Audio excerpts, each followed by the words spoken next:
الحمدللہ نحمده ونستعینه ونستغفره ونؤمن به ونتوکل علیہ ونعوذ باللہ من شرور انفسنا ومن سیئات اعمالنا من یهده اللہ فلا مضل له ومن یضلل فلا هادی له اما بعد اعوذ باللہ من الشیطان الرجیم بسم اللہ الرحمن الرحیم ربنا وابعث فیہم رسولا منہم یتلو علیہم آیاتک ویعلمهم الکتاب والحکمہ ویزکیہم انک انت العزیز الحکیم وقال اللہ تبارک وتعالی فی مقام آخر یا ایہا الذین آمنوا اتقوا اللہ وکونوا مع الصادقین وقال اللہ تبارک وتعالی فی مقام آخر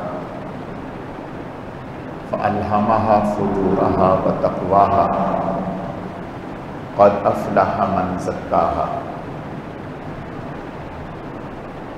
صدق اللہ مولانا العظیم وبلغنا رسوله النبی الکریم ونحن على ذلك لمن الشاہدین والشاکرین والحمد للہ رب العالمین یا رب صلی وسلم دائما ابدا على حبیبک خیر الخلق کلہم گرامی قدر معزز حاضرین، میرے واجب الاحترام بزرگوں اور عزیز نوجوان ساتھیوں، میں نے آپ کے سامنے قرآن مجید فرقان حمید میں سے 3 مقامات سے 2-3 آیت کریمہ تلاوت کی ہیں۔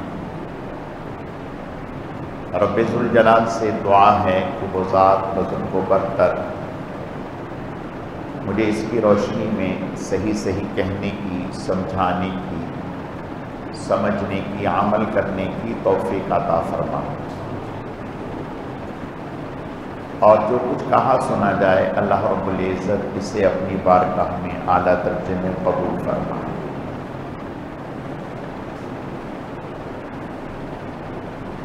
پہلی جو آیت تلاوت کی ہے یہ حضرت ابراہیم علیہ السلام کی دعا ہے۔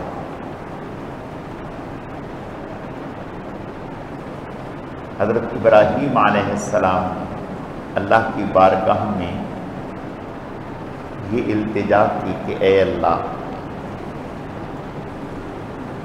بیت اللہ کی آبادی کے لیے آپ ایک ایسے نبی کو بھیجیے جو انہی میں سے ہوں اور ان پر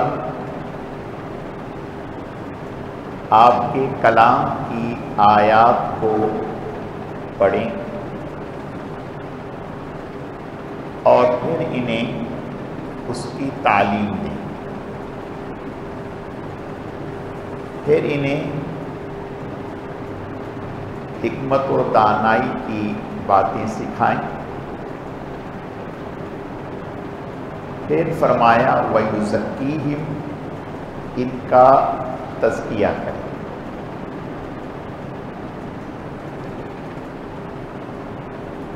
اللہ پاک نے حضرت ابراہیم علیہ السلام کی دعا کو قبول فرمایا اور جناب رسول اللہ صلی اللہ علیہ وسلم کو ابراہیم علیہ السلام کی دعا بنا کر کے مبعوث فرما دیا، اور پھر سورہ آل عمران میں احسان جتلایا، لقد من اللہ علی المؤمنین اذ بعث فیہم رسولا من انفسہم یتلو علیہم آیاتہ ویزکیہم ویعلمہم الکتاب والحکمہ احسان جتلایا۔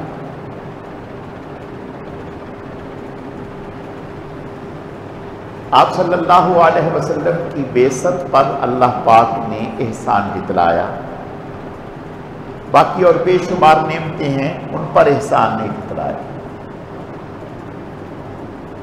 اور رسول اللہ صلی اللہ علیہ وسلم کے جو فرائض منصبی ہیں اللہ نے ان آیات میں اسے بیان فرمایا۔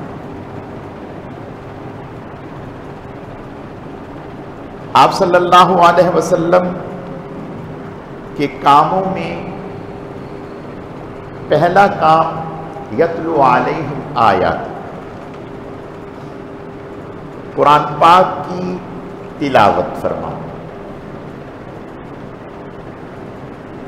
اور دوسرا وَيُعَلِّمُهُمُ الْكِتَابَ وَالْحِكْمَةَ، قرآن پاک کی تعلیم دینا، والحکمہ، اپنے اسوہ حسنہ سے لوگوں کی رہنمائی کرنا، وَيُزَكِّيهِمْ، پھر ان کا تزکیہ کرنا۔ دیکھیے جب تلاوت بھی آ گئی، کتاب اللہ کی تعلیم بھی آ گئی، حکمت بھی آ گئی، تو اب یہ تین چیزیں کافی نہیں ہو گئیں،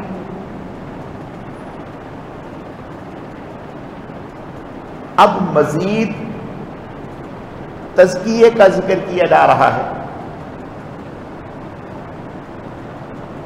تلاوت آ گئی، تعلیم آ گئی، حکمت آ گئی، جب یہ تین چیزیں آ گئیں تو پھر تزکیے کی کیا ضرورت ہے؟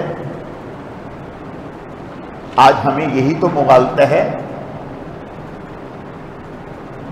کہ جب کتاب اللہ موجود ہے، احادیث موجود ہیں، فقہ موجود ہے، یہ ساری چیزیں موجود ہیں، تو ان کی موجودگی کے بعد پھر کسی اور چیز کی ضرورت نہیں، اب تو ہمارا تزکیہ ہو جائے گا؟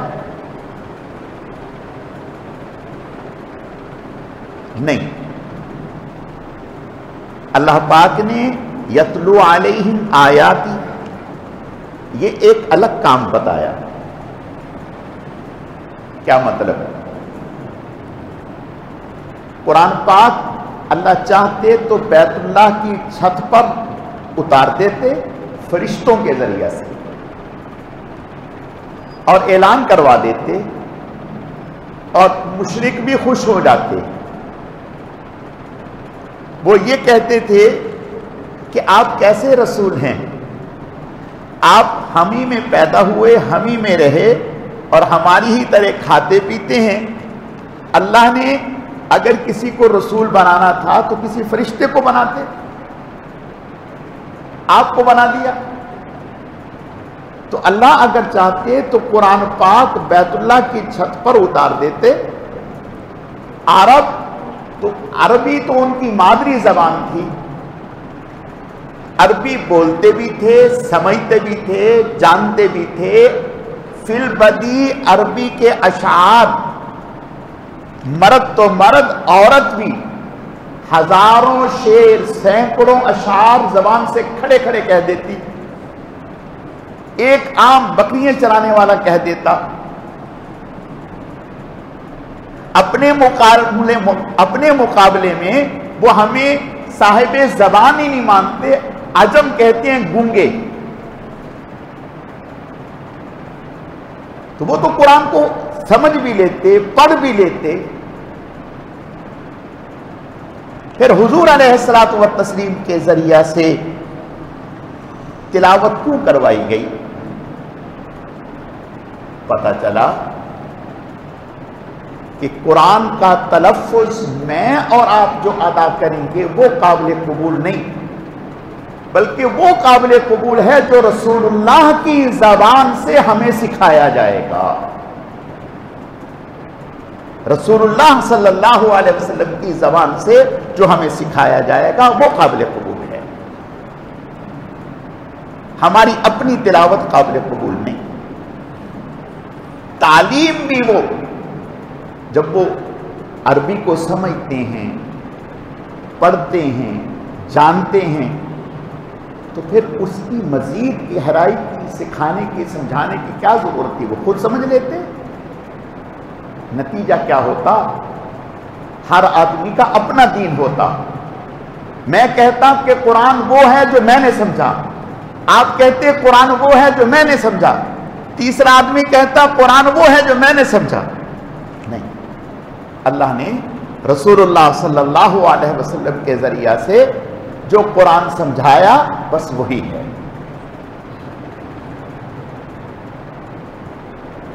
تلاوت بھی آ گئی، تعلیم بھی آ گئی، حکمت بھی آ گئی. اب اگلا کام کہا جا رہا ہے وَيُزَكِّيهِمْ، ان کا تزکیہ کیجئے. پتہ چلا کہ صرف خود تلاوت کر لینے سے تزکیہ نہیں ہوتا، خود پڑھ لینے سے تزکیہ نہیں ہوتا، خود جان لینے سے تزکیہ نہیں ہوتا، بلکہ تزکیہ تو مزکی کے کرنے سے ہوتا ہے، تزکیہ کرنے والے سے ہوتا ہے. رنگ کپڑے پہ خود نہیں چڑھتا. کسی کے ہاتھ میں دوپٹہ دیا جاتا ہے، کسی کے ہاتھ میں کپڑا دیا جاتا ہے، وہ رنگ چڑھاتے ہیں تو رنگ چڑھتا ہے. آپ رنگ خرید سکتے ہیں.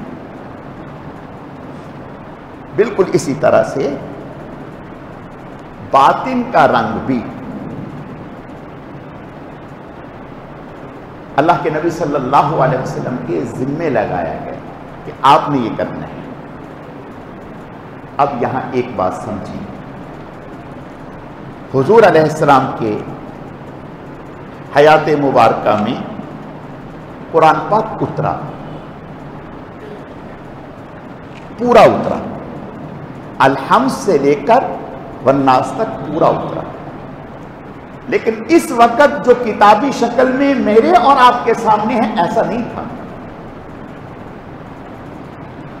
کتابی شکل میں صدیق اکبر رضی اللہ تعالیٰ عنہ کے زمانے میں ہوا، اور پھر صدیق اکبر رضی اللہ تعالیٰ عنہ کے زمانے میں قرآن پاک مختلف لغات میں تھا. آپ کے پاس الگ لغت میں، میرے پاس الگ لغت میں، تیسرے کے پاس الگ لغت میں.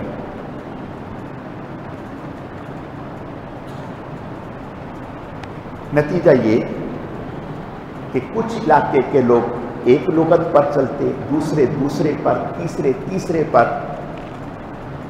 آپس میں اختلاف ہونے لگا. وہ کہتا ہے جو میں پڑھ رہا ہوں وہ صحیح ہے، وہ کہتا ہے جو میں پڑھ رہا ہوں وہ صحیح ہے، وہ کہتا ہے وہ میں پڑھ رہا ہوں وہ صحیح ہے. حضرت حذیفہ رضی اللہ تعالیٰ عنہ نے حضرت عثمان رضی اللہ تعالیٰ عنہ سے فرمایا کہ حضرت اس امت میں قرآن پاک میں اختلاف ہو جائے گا، اس کو ایک لغت پر جمع کریں. حضرت عثمان رضی اللہ تعالیٰ عنہ نے 3 یا 4 صحابہ کرام رضوان اللہ علیہم اجمعین کے ذمے لگایا. حضرت حفصہ رضی اللہ تعالیٰ عنہ سے قرآن پاک لیا اور قرآن پاک کو لغت قریش پر، جس لغت پر قرآن اترا تھا اس لغت پر دوبارہ سے ترتیب دیا. پھر اس کی نقلیں تیار کی، پھر ایک مکہ میں بھیجا، ایک مدینہ میں رکھا اور مختلف جگہوں پہ، اور فرمایا کہ آج کے بعد اس سے پڑھو. پڑھ رہے تھے. اس وقت تجوید جو اس مروجہ انداز میں آپ پڑھ رہے ہیں ایسی نہیں تھی، انہیں ضرورت نہیں تھی. جب قرآن عرب سے عجم میں پھیلا، مجھے آپ کو پڑھنے کے لیے تجوید کی ضرورت پیش آئی. مجھے آپ کو ضرورت پیش آئی کہ ہا کہاں سے ادا ہوگا، ہا کہاں سے ادا ہوگا، اس کی کیا شکل ہوگی، اس کو کن صفات میں ادا کرنا ہے. حضور علیہ السلام کے زمانے میں نہیں، بعد میں تجوید کو مرتب کیا گیا اور اس کی مدد سے میں اور آپ قرآن پڑھنے کے قابل ہوئے. یہ جو صرف ہے، نحو ہے اور دیگر علوم ہیں، یہ بعد میں قرآن پاک کی سمجھنے کے لیے، مدد کے لیے بعد میں مرتب ہوئے ہیں. لیکن حضور علیہ الصلوۃ والتسلیم کے زمانے میں صرف قرآن تھا. حضور علیہ السلام کی حیات مبارکہ میں تصوف کے معنی ہیں صفت احسان، ان تعبد اللہ کأنک تراہ فإن لم تکن تراہ فإنہ یراک. اللہ کی عبادت یوں کرنا کہ جیسے تم اللہ کو دیکھ رہے ہو. اگر یہ تصور نہ بن سکے تو یہ تصور قائم کرو کہ اللہ تمہیں دیکھ رہے ہیں. اور یہ صرف نماز کے لیے نہیں ہے کہ صرف نماز کے لیے نہ، بلکہ مسلمان مومن اس کی 24 گھنٹے کی زندگی اس استحضار کے ساتھ ہو کہ مجھے اللہ دیکھ رہے ہیں، مجھے اللہ دیکھ رہے ہیں. دیکھیے، قانون پاس کرنے سے امن نہیں ہوگا، قانون پاس کرنے سے امن نہیں ہوگا. امن اندر میں للہیت اتر آئے گی تو امن ہوگا. آج اختلاف ہے، جھگڑا ہے، وہ کہہ رہا ہے مجھے حق ملنا چاہیے، وہ کہہ رہا ہے مجھے حق ملنا چاہیے. آج حق لینے پہ جھگڑا ہے. صحابہ اکرام رضوان اللہ علیہم اجمعین کیا شان تھی ان کی، ان میں آپس میں اختلاف دینے پہ ہو رہا ہے. حضور علیہ السلام کا عامل ان کے پاس جا رہا ہے زکوٰۃ وصول کرنے کے لیے. وہ دیکھ کر بہت خوش ہوئے، کہا یہ سارا مال حاضر ہے. انہوں نے جائزہ لیا، دیکھا، کہا کہ آپ کے مال میں یہ جانور زکوٰۃ. انہوں نے کہا یہ جانور یہ تو نہ سواری کے قابل ہے نہ کسی، یہ میں تو اس سے اچھا جانور دوں گا، جوان اونٹ دوں گا. انہوں نے کہا کہ میں لوں گا نہیں، آپ کا یہ نکلتا نہیں. انہوں نے کہا کہ عامل نے کہا کہ ایسا ہے، حضور علیہ السلام سفر میں ہیں، قریب ہی ہیں، ہم آپ علیہ السلام کی خدمت میں جاتے ہیں. آپ علیہ السلام کی خدمت میں گئے، زکوٰۃ وصول کرنے والے عامل جو حضور کی طرف سے گئے تھے، کہا یا رسول اللہ میں نے ان کے مال کا جائزہ لیا، ان کے مال میں یہ جانور نکلتا ہے، یہ کہہ رہے میں اس سے اچھا دینا چاہتا ہوں. میں نے کہا کہ میں لوں گا نہیں، مجھے حکم نہیں. آپ علیہ السلام خوش ہوئے، دعائیں دی. یہ کیا ہے؟ یہ اندر میں جب للہیت اتر آئے گی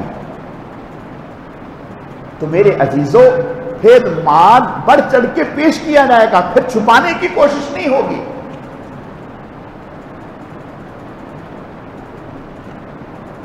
حضرت عمر رضی اللہ تعالیٰ چرواہے کو ملے، کہا کہ پانی ہے؟ کہا نہیں. دودھ دے دو؟ دودھ بھی نہیں. کہا کہ اچھا کوئی ایک جانور مجھے بیچ دو، بکری مجھے بیچ دو، اس کو ذبح کریں گے، میں بھی گوشت کھاؤں گا، آپ کو بھی کھلاؤں گا. جب مالک پوچھے، اول تو پتہ ہی نہیں چلے گا، پتہ چل بھی جائے تو کہنا بھیڑیا کھا گیا. تو چرواہا کہنے لگا فَأَيْنَ اللَّهُ، اللہ کہاں گیا؟ مالک نہیں ہے، اللہ تو موجود ہے. یہ کیا ہے؟ وہ اس وقت نماز تو نہیں پڑھ رہا تھا، تلاوت تو نہیں کر رہا تھا، وہ تو بکریاں چرا رہا ہے.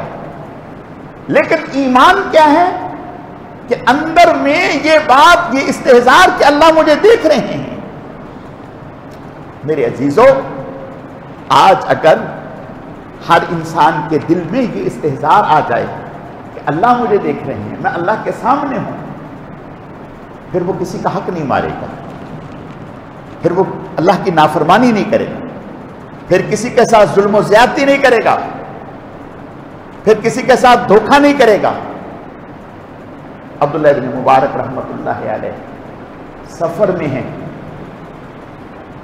لکھنے کے لیے لکڑی کا قلم، اس وقت آج تو بہت قیمتی قیمتی قلم ہیں، 1000 کا 2000 کا، لکڑی کا قلم معمولا، بہت معمولی لیا لکھنے کے لیے، واپس کرنا بھول گئے۔ اس نے بھی تقاضا نہیں کیا کہ ابھی کون سی کوئی اتنی بڑی چیز ہے، رکھ لیا، بھولنا بھول گئے، واپس کرنا۔ واپس آئے 1 مہینے کا سفر کر کے، واپس آئے سامان کھولا تو اس میں سے وہ قلم نکل آیا، بڑے پریشان، سوچا پھر یاد آیا کہ اوہو فلاں جگہ ایک صاحب سے لیا تھا لکھنے کے لیے، واپس کرنا بھول گئے۔ اب بتائیے ہم ہوتے تو کیا کرتے؟ ارے 5 روپے مسجد کے غلے میں ڈال دو، 5 روپے مسجد کے غلے میں ڈال دو، ان کو اصحال ثواب ہو جائے۔ یہ مسئلہ ان کو معلوم نہیں تھا، امام بخاری کے استاذ تھے عبداللہ ابن مبارک رحمہ اللہ، امام بخاری کے استاذ تھے، یہ مسئلہ ان کو بھی معلوم ہو سکتا تھا، وہ اچھے سے جانتے تھے، لیکن نہیں۔ دوبارہ سامان باندھا، سفر شروع کیا، مہینے کا سفر کر کے اس آدمی کو ڈھونڈا، اور ڈھونڈنے کے بعد وہ ٹکے کا 1 پیسے کا قلم اس کو واپس کیا اور معذرت کی، کہا کہ غلطی ہو گئی، مجھے یاد نہیں رہا، میں غلطی سے ساتھ لے گیا، معافی چاہتا ہوں، واپس کرنے میں تاخیر ہو گئی۔ یہ کیا ہے میرے عزیزو؟ یہ اندر میں جب خدا خوفی آ جائے گی، للہیت آ جائے گی، پھر چیز چھوٹی ہو یا بڑی ہو۔ محدث جس سے اس وقت لکھنے کا زمانہ تھا، سیاہی سے لکھتے تھے،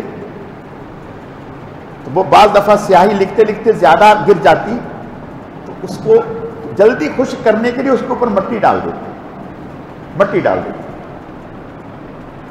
تو دیوار کو کھرچا، مٹی ڈال دی، سیاہی سوکھ گئی۔ اب جب مٹی ڈالی، جو ہی ڈالی، فوراً خیال ہوا کہ اوہو یہ تو کرائے کا مکان ہے، میں تو اس کا مالک نہیں ہوں، یہ مٹی میری نہیں۔ اب لیکن ساتھ ہی خیال، اتنی مٹی سے کیا ہوتا ہے، اتنی یعنی کتنی ہوگی، بہت معمولی سی ہوگی، کہا اتنی سے کیا ہوتا ہے، یہ کہہ کر اس کو ہوا میں کر دیا۔ رات کو سوئے، آپ صلی اللہ علیہ وسلم کی زیارت ہوئی، فرمایا میاں اس کا پتہ قیامت کو چلے گا کہ یہ اتنی مٹی کیا ہوتی ہے، فرمایا اس کا پتہ قیامت کو چلے گا جب اس کا حساب دینا پڑے گا۔ اللہ اکبر، نیندیں اڑ گئی، فوراً مالک مکان سے ملے اور اس کو کہا کہ معاف کر دے۔ اس نے کہا کیا ہوا؟ کہا کہ اس طرح سے ایسا ہوا، آپ کی بغیر اجازت میں نے مٹی لے لی تھی، اور رات میں اس طرح سے آپ صلی اللہ علیہ وسلم کی طرف سے تنبیہ ہوئی، انہوں نے معاف بھی کر دیا اور آئندہ کے لیے اجازت بھی دی۔ میرے عزیزو، میں عرض یہ کرنا چاہتا ہوں، مولانا جلال الدین رومی رحمۃ اللہ علیہ بڑے زبردست، اللہ نے ان سے بہت کام لیے۔ ایک حکایت لکھی کہ ایک دوپہر کے وقت عین سورج نکلا ہوا، چراغ ہاتھ میں لیا ہوا دیا، اور مارکیٹ میں ادھر سے ادھر، ادھر سے ادھر۔ اب لوگ حیران کہ یہ کیا انسان ہے کہ سورج کی روشنی ہے جس سے سوئی بھی نظر آ رہی ہے، اور یہ چراغ لے کر، دیا لے کر ادھر سے ادھر، ادھر سے ادھر جا رہے ہیں، جیسے کوئی چیز تلاش کر رہا ہوں کہ کون سی ایسی چیز ہے جو سورج کی روشنی میں تو نظر نہیں آ رہی اور دیے میں ڈھونڈنا چاہتے ہیں۔ تو لوگوں نے کہا کہ میاں کیا ڈھونڈ رہے ہو؟ اور چراغ لے کر کہا انسان ڈھونڈ رہا، انسان ڈھونڈ رہا۔ وہ حیران ہو، اس نے کہا کہ یہ جو آپ کے ساتھ کندھے سے کندھا لگ رہا ہے، یہ دکان بڑی پڑی ہے، مارکیٹ بھری پڑی ہے، تو کیا یہ انسان نہیں ہے؟ یہ انسان ہی تو ہے؟ کہا نا نا، کس نے کہہ دیا یہ انسان ہے؟ یہ تو ڈمی ہیں، یہ تو ڈمی ہیں، انسان نہیں ہے۔ دیکھیں کبھی موبائل کے وہ جو ہوتا ہے بنا ہوا شوکیس، اس میں ڈمیاں رکھی ہوتی ہیں، جس سے دیکھ کے دھوکہ لگتا ہے کہ یہ سچ کا موبائل ہے، وہ بعد میں کہتا ہے کہ یہ تو ڈمی ہے، اصل موبائل تو ڈبے میں رکھا ہے۔ کہا کہ یہ تو ڈمی ہے، سب انسان نہیں ہے، انسان کے روپ دھارے بیٹھے ہیں، انسان نہیں ہے۔ انسان صرف شکل و صورت کا نام نہیں ہے میرے عزیزوں، انسان تو اندر کی دنیا کا نام ہے۔ اگر صرف شکل و صورت کا نام انسان ہوتا تو پھر صدیق اکبر بھی انسان ہے، ابو جہل بھی انسان ہے، زمین آسمان کا فرق ہے۔ انسان تو اندر کی طاقت کا نام ہے، اندر کی صفات کا نام ہے، صرف ظاہر کا نام انسان کوئی ہے۔ اور یہی انسان جب انسان بنے گا جب اہل اللہ کی صحبت میں آئے گا۔ جب تک اہل اللہ کی صحبت میں نہیں آئے گا انسان نہیں بن سکتا میرے عزیزوں۔ یاد رکھیں قرآن کیا کہتے ہیں، تلاوت بھی ہے، تعلیم بھی ہے، حکمت بھی ہے، لیکن فرمایا وَيُزَكِّيهِمْ، تزکیہ۔ اب تزکیہ کیا ہے آج کے زمانے میں؟ اس کو یوں سمجھیے، ایک طالب علم نے میڈیکل کی لائن میں داخلہ لیا، 4 سال 5 سال ڈاکٹر بننے میں لگائے، اب ڈاکٹر بن گیا، پڑھ لیا، کیا حکومت اس کو لائسنس دے دے گی کلینک کھولنے کا؟ ہرگز نہیں۔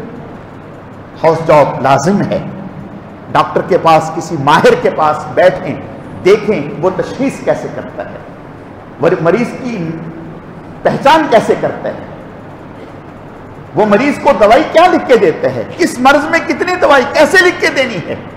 1 سال لازم ہے کسی ماہر کے پاس۔ جب تک ماہر کے پاس نہیں بیٹھیں گے اس وقت تک اس کو ڈگری نہیں ملے گی، لائسنس نہیں ملے گا۔ میرے عزیزوں معمولی سا کام، آپ کی گاڑی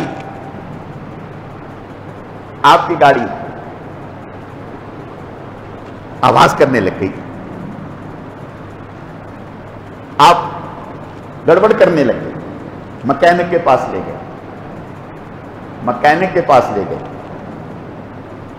مکینک نے آپ سے کہا کہ حضرت یہ گاڑی کو سٹارٹ کریں، سٹارٹ کی، ریس دیں، اس نے یوں کیا، پھر یوں کیا، اور تھوڑی دیر کے بعد کہا کہ بھئی فلاں کام ہے، اس میں یہ کام ہے، اس میں یہ کام ہے، فلاں جگہ یہ کام ہے۔ آپ نے کہا یار یہ کیا بات کر رہے ہو، میں تو 2 دن سے ہو، کان کیا میں نے تو وہ بونٹ بھی کھول دیا، آنکھیں پھاڑ پھاڑ کے دیکھتا رہا، سنتا بھی رہا، مجھے تو کوئی آواز نہیں آئی، آپ کو یہ ساری آوازیں کہاں سے آ گئیں؟ وہ کہے گا حضرت جو ڈنڈے میں نے کھائے ہیں مکینک کے پاس اتنے دن وہ آپ کھائیں تو پھر گاڑی ایک ریس دیں گے تو ساری آوازیں آپ کو بھی سمجھ میں آنے لگ جائیں گی، آپ کو بھی پتہ چل جائے گا کہ کہاں کیا آواز ہے۔ بالکل اسی طرح سے جب انسان اہل اللہ والوں کے پاس جاتا ہے تو تھوڑی دیر بیٹھنے سے ہی وہ ہمیں بتا دیں گے اللہ کے فضل و کرم سے کہ کہاں کیا آواز ہے، کہاں کیا آواز ہے۔ میرے عزیزوں یاد رکھو اللہ پاک اپنے نیک بندوں کی نگاہ میں وہ طاقت رکھ دیتے ہیں، نگاہ میں مجلس میں بیٹھنا تو بہت آگے کی بات ہے، بہت آگے کی بات۔ نگاہ میں ہمارے بزرگان دین کہتے ہیں دیکھو نگاہ میں نگاہ بد بھی ہے، بری نگاہ۔ آپ کہتے ہیں نا کسی کی نظر لگ گئی، ٹوک لگ گئی، کیا مطلب؟ اس نے دیکھا اوہ یہ ترقی، یہ، اس کے بعد ایسی تیسی ہو گئی۔ اور اس کا ذکر قرآن میں بھی ہے، احادیث میں بھی ہے۔ آپ صلی اللہ علیہ وسلم کا ارشاد ہے، فرمایا جادو اتنا جلدی نقصان نہیں پہنچتا، فرمایا تقدیر سے پہلے بھی کوئی چیز آگے بڑھ سکتی ہوتی تو وہ نظر بد ہے۔ فرمایا نظر بد اونٹ کو ہنڈیاں میں پہنچا دیتی ہے، انسان کو قبر میں پہنچا دیتی ہے۔ صحابی رسول ہیں سہل بن حنیف رضی اللہ تعالیٰ، نہانے کے لیے کپڑے اتارے، ایک صحابی نے دیکھا ارے اتنا خوبصورت، بس کیا ہوا کہ فوراً یہ صحابی سہل بن حنیف رضی اللہ تعالیٰ تڑپنے لگے۔ صحابہ اکرام بھاگے بھاگے حضور کے پاس آئے، یا رسول اللہ صلی اللہ علیہ وسلم سہل کو دیکھیں، سہل تو جا رہا ہے۔ فرمایا کیا ہوا یا رسول اللہ؟ فرمایا کس لائے ان کو؟ آپ نے فرمایا کہ کیا ہوا؟ کہا یا رسول اللہ میں نہانے کے لیے کپڑے اتارے تو ایک نے مجھے دیکھا اور یہ کہا۔ آپ نے بہت ڈانٹا، آپ نے فرمایا ماشاءاللہ کیوں نہیں کہا، ماشاءاللہ کیوں نہیں کہا؟ تو پتہ چلا بد نظر بھی لگتی ہے، اگر یہ بری نظر لگتی ہے تو اچھی کیوں نہیں لگتی؟ اگر یہ بری نظر لگتی ہے تو اچھی کیوں نہیں لگتی؟ اچھی بھی لگتی ہے، اچھی بھی لگتی ہے۔ اہل اللہ کے پاس جب کوئی انسان جاتا ہے، آج کل تو اس بات کو سمجھنے کے لیے بڑا آسان طریقہ ہے، پتھری ہو نا گردے میں کہیں ادھر ادھر تو شعاع سے آپریشن میں چیر پھاڑ نہیں کرنا پڑتا، شعاع سے پتھری توڑ دیتے ہیں۔ اگر اس شعاع سے اندر کا پتھر ٹوٹ جاتا ہے تو آنکھ کی شعاع سے بھی باطن کا پتھر ٹوٹ جاتا ہے، اس شعاع سے بھی باطن کا پتھر ٹوٹ جاتا ہے۔ قریب کے زمانے کے ڈاکٹر عبدالحی صاحب رحمۃ اللہ علیہ، ہمارے اکابر میں، جو حضرت تقی صاحب دامت برکاتہم العالیہ کے شیخ تھے، مولانا یوسف الدہانوی رحمۃ اللہ علیہ کے شیخ تھے، اور حضرت رفیع صاحب کے شیخ تھے، بڑے اکابر تھے، اور حضرت حکیم الامت کے خلیفہ تھے۔ ایک شخص جو شراب پیا کرتا تھا، بہت کوشش کر لی اس نے، چھوٹ نہیں رہی، چھوڑتا تھا 2 دن کے بعد پھر شروع کر دیتا، پھر چھوڑتا پھر شروع کر دیتا۔ کسی نے اس کو کہا کہ آپ حضرت ڈاکٹر صاحب کے پاس جائیں، جانتا نہیں تھا، کہا کہ ٹھیک ہے بتائیں بھی کہاں رہتے ہیں، کہا کہ فلاں جگہ ہے، تو وہاں اس وقت مل جائیں گے۔ جب حضرت کے ہاں، وہ کہتے وہ شخص کہہ رہا ہے کہ جب میں حضرت کے ہاں گیا تو حضرت کی مجلس ہو رہی تھی اور حضرت بیان فرما رہے تھے، تو یہ کہتا ہے کہ جب میں داخل ہوا حضرت نے بیان روک دیا، مجھے یوں دیکھنے لگے، جب تک میں بیٹھ نہیں گیا مجھے دیکھتے رہے، جب تک میں بیٹھ نہیں گیا مجھے دیکھتے رہے، اور جب میں بیٹھ گیا پھر بیان شروع کر دیا۔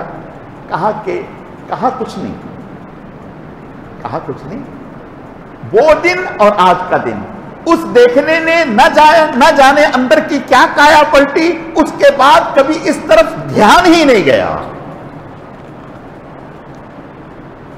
اس کے بعد کبھی اس طرف دھیان نہیں گیا۔ یہ تو خلیفہ کا حال ہے۔ شیخ حکیم الامت مولانا اشرف علی صاحب تھانوی رحمۃ اللہ علیہ جگر مراد آبادی حضرت کی خدمت میں جاتا ہے، جگر مراد آبادی خواجہ عزیز الحسن مجذوب رحمۃ اللہ علیہ سے کہتا ہے کہ خواجہ عزیز الحسن مجذوب رحمۃ اللہ علیہ 22 گریڈ کے افیسر تھے، عام انسان نہیں تھے، 22 گریڈ کے افیسر تھے، بہت اونچی اس افسری کو چھوڑ کر، اور شاعر بھی تھے۔ حکیم الامت مولانا اشرف علی صاحب تھانوی رحمۃ اللہ علیہ کے پاس آئے اور آ کر کے کہنے لگے، نہیں کوئی اور خواہش آپ کے در پر لایا ہوں، نہیں کوئی اور خواہش آپ کے در پر لایا ہوں، مٹا دیجئے مٹا دیجئے مٹنے ہی کو آیا ہوں، مٹا دیجئے مٹا دیجئے مٹنے ہی کو آیا ہوں۔ حضرت کے پاس رہنا شروع کر دیا۔ میں نے عرض کیا کہ جو اہل اللہ ہوتے ہیں وہ روحانی طبیب ہوتے ہیں، روحانی طبیب ہوتے ہیں، اور یہ شاعر تھے، گنگناتے رہتے تھے، یعنی اشعار حضرت نے پابندی لگائی تھی کہ بھئی آپ نے بولنا نہیں، اور یہ شاعر آدمی تھے، رہتے نہیں تھے۔ تو حضرت نے علاج ہی کی غرض سے ان کو خانقاہ سے نکال دیا، کہا نکلو یہاں سے، نکلو یہاں سے۔ اب دیکھیے علاج معالجے میں، جیسے جسمانی علاج میں بعض دفعہ ڈاکٹر کی کڑوی کسیلی برداشت کرنی پڑتی ہے، تو جو اہل اللہ ہوتے ہیں ان کی کڑوی کسیلی برداشت کرنا علاج کے لیے بڑی جلدی ترقی ہوتی ہے۔ کہاں نکلے یہاں سے، نکال دیا، نکال دیا، اور خواجہ صاحب اپنا بستر اٹھا کر کے خانقاہ کے دروازے کے سامنے فٹ پاتھ پر لیٹ گئے، فٹ پاتھ پر اپنا بستر لگا کر لیٹ گئے۔ حضرت حکیم الامت جب خانقاہ سے نکلے دروازے سے تو خواجہ صاحب اٹھ کے کھڑے ہو گئے، سچے عاشق تھے، سچے عاشق تھے۔ فرمانے لگے ادھر وہ در نہ کھولیں گے، ادھر ہم در نہ چھوڑیں گے، ادھر وہ در نہ کھولیں گے، ادھر ہم در نہ چھوڑیں گے، حکومت اپنی اپنی ہے، کہیں ان کی کہیں میری، وہ دروازہ کھولیں گے نہیں، میں چھوڑوں گا نہیں، وہاں آپ کی حکومت، یہاں میری حکومت۔ حضرت نے گلے سے لگا لیا اور خانقاہ میں کہا آئیں آئیں۔ پھر جب خانقاہ میں پہنچے تو گنگناتے رہتے تھے، تو ایک دفعہ حضرت سے کہنے لگے ذرا ایک نظر ادھر بھی خدا را، ذرا ایک نظر ادھر بھی خدا را، بنام محبت بپاس محبت، ذرا ایک نظر ادھر بھی خدا را، بنام محبت بپاس محبت، زباں سے وہ کچھ ہی کہے جائیں لیکن نگاہ دے رہی ہے پیام محبت، زباں سے وہ کچھ ہی کہے جائیں لیکن نگاہ دے رہی ہے پیام محبت۔ حضرت حکیم الامت کا ایسا رنگ چڑھ گیا تھا ان کے اوپر جس کی کوئی حد نہیں، اور پھر اللہ نے وہ مقام بخشا کہ ایک عرصے کے بعد جگر مراد آبادی سے ملاقات ہوئی تو جگر تو پہچانا ہی نہیں کہ کہاں تو پینٹ پتلون پہننے والے 22 گریڈ کے افیسر، اور کہاں بالکل بدل گئے ملا، جیسے کسی مسجد کا خادم ہوتا ہے۔ تو جگر صاحب کہنے لگے ارے خواجہ صاحب آپ تو ملا تھے، مسٹر سے ملا بن گئے، آپ کی ٹر کس نے نکال دی؟ یعنی مسٹر سے ملا کیسے بن گئے؟ یعنی آپ کا کر و فر کہاں گیا؟ کس نے ختم کر دیا؟ انہوں نے بتایا کہ حضرت کی مجلس میں جائے، کہا اچھا آپ اپنے حضرت سے پوچھیں کہ میرے جیسے گناہگار کا بھی وہاں داخلہ ہو سکتا ہے، لیکن شرط میری یہ ہے کہ میں تو پینے پلانے والا آدمی ہوں، اس کے بغیر تو اپنا کام چلتا نہیں، میں ان کے پاس آؤں گا تو پیوں گا تو ضرور۔ خواجہ صاحب نے حضرت سے کہا حضرت آدمی بڑا کام کا ہے تو وہ آنا چاہتا ہے، اور شرط یہ لگا رکھی ہے۔ حضرت نے فرمایا اس سے کہو خانقاہیں جو ہوتی ہیں وہ تو اللہ کے ذکر کے لیے ہوتی ہیں، وہ تو اس کام کے لیے نہیں ہوتی، تو وہ میرے گھر میں مہمان رہے، اور گھر میں مہمان مسلمان بھی ہوتا ہے کافر بھی ہوتا ہے، اس میں آزادی دی جا سکتی ہے، اور کہو کہ میرے گھر میں رہے۔ جب یہ پیغام پہنچا تو جگر کے لیے یہ پیغام بڑی بات، وہ حیران ہو گیا سن کر کہ اچھا میں تو سمجھتا تھا کہ یہ اہل اللہ لوگ بڑے تنگ دل ہوتے ہیں، تو اتنا تو وسیع ظرف کہ میرے جیسے آدمی کو برداشت، اور پھر یہ اجازت۔ خیر آیا اور آ کر کے کہنے لگا کہ حضرت میں 4 دعائیں سوچ کے آیا ہوں، آپ سے 4 دعائیں کرانی ہیں۔ حضرت نے فرمائیے۔ کہا ایک تو یہ کہ یہ شراب چھوٹ جائے، یہ شراب میں جو پیتا ہوں یہ چھوٹ جائے۔ فرمایا دوسری داڑھی رکھ لو، اور تیسرا حج کر لو، اور چوتھا یہ ہے کہ اللہ تعالیٰ میری مغفرت فرمائے۔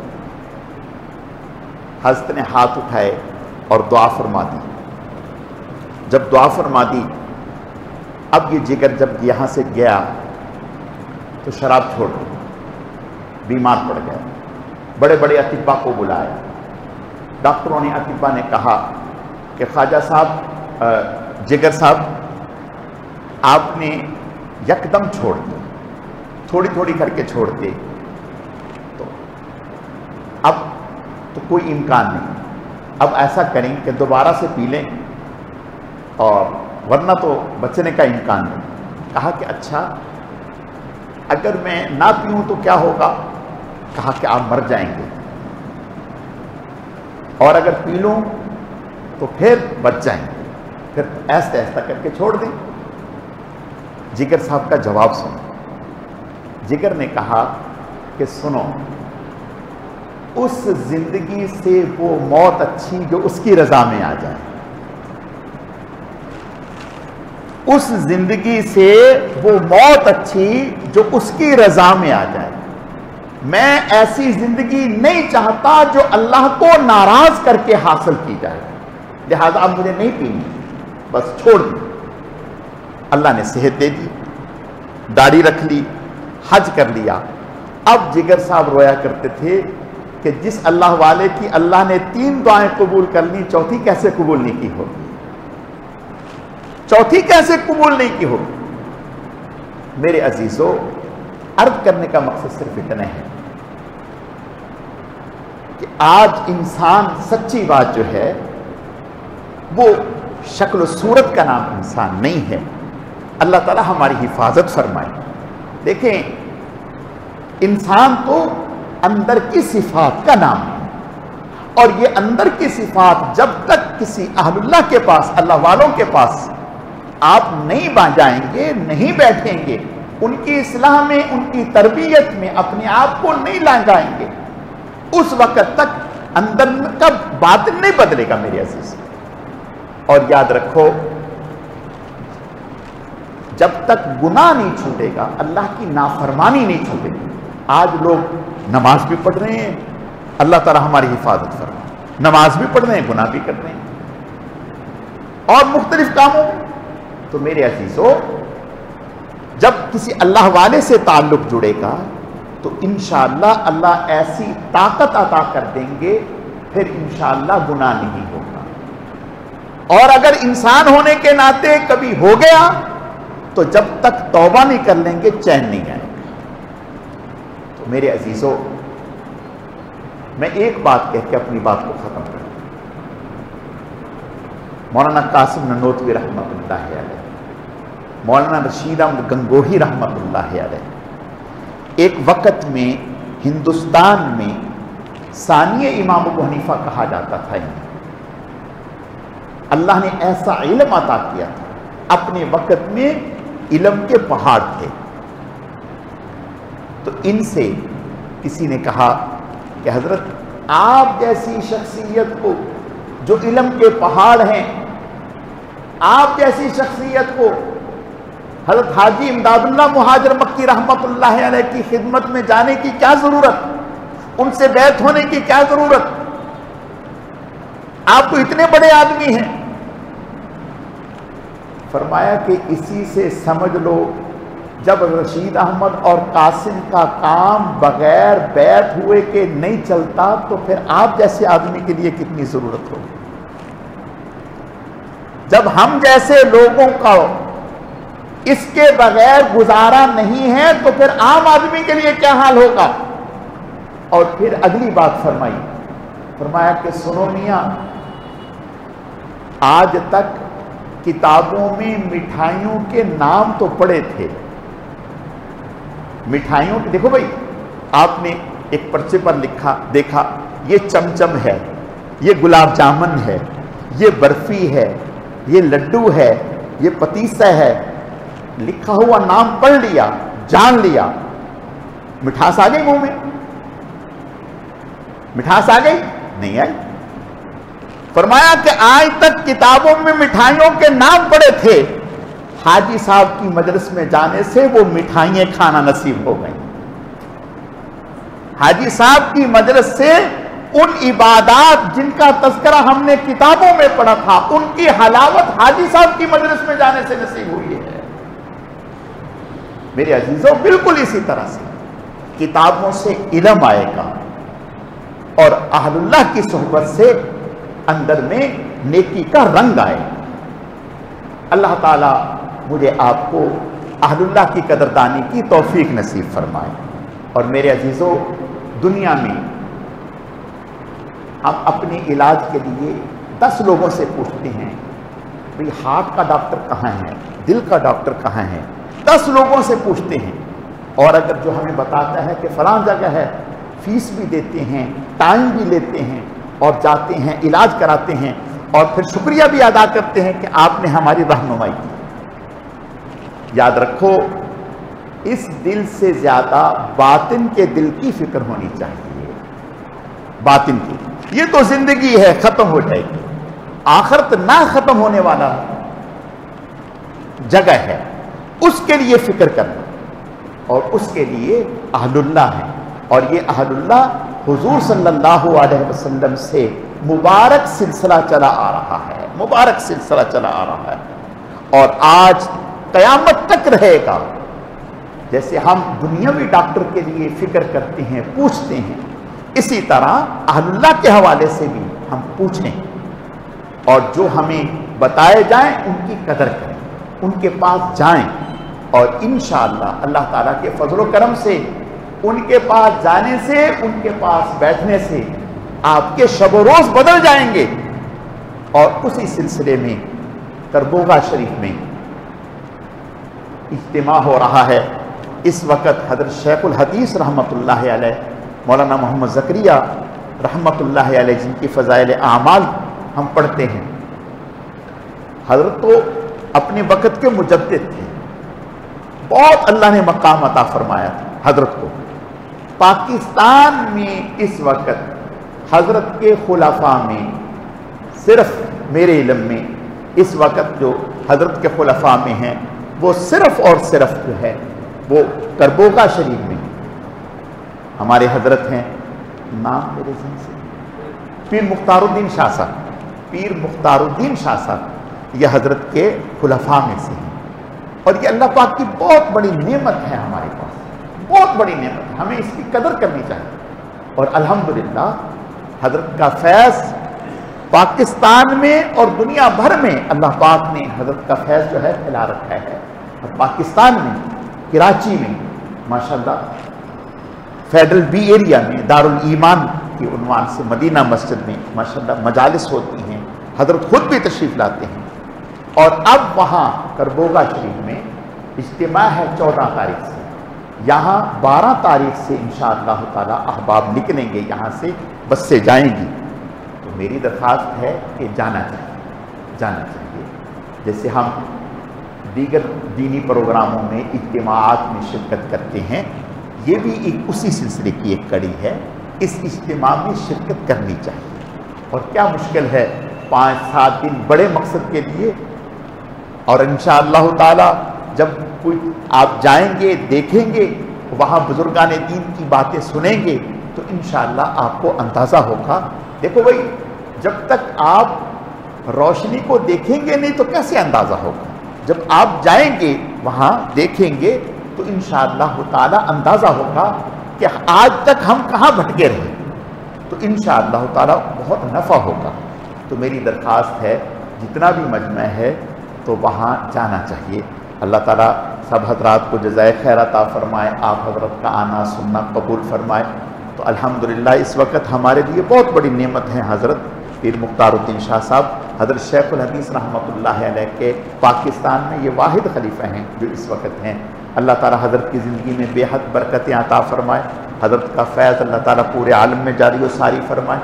تو میری درخواست ہے آپ حضرات سے، آج کا یہ نشست بھی اسی حوالے سے ہے کہ ساتھیوں کو متوجہ کیا جائے کہ یہ بھی ایک اہم کام ہے۔ یہ بھی دیکھیں، جب تک آپ ہمارا باطن بہتر نہیں ہوگا اس وقت تک ہم چل نہیں سکتے، اللہ تعالیٰ ہماری حفاظت فرمائے۔ تو اس کے لیے میری درخواست ہے دعا کے بعد بھی انشاءاللہ تعالیٰ مفتی طلحہ صاحب اور مفتی عبید صاحب، مفتی عبداللہ صاحب، ان حضرات سے آپ حضرات رابطہ کر کے اپنی ترتیب بنا سکتے ہیں۔ اللہ تعالیٰ آپ کو بہت بہت جزائے خیر عطا فرمائے۔ جو حضرات جانا چاہیں تو وہ ضرور اپنا نام بھی لکھوائیں اور اپنی ترتیب بھی معلوم کریں۔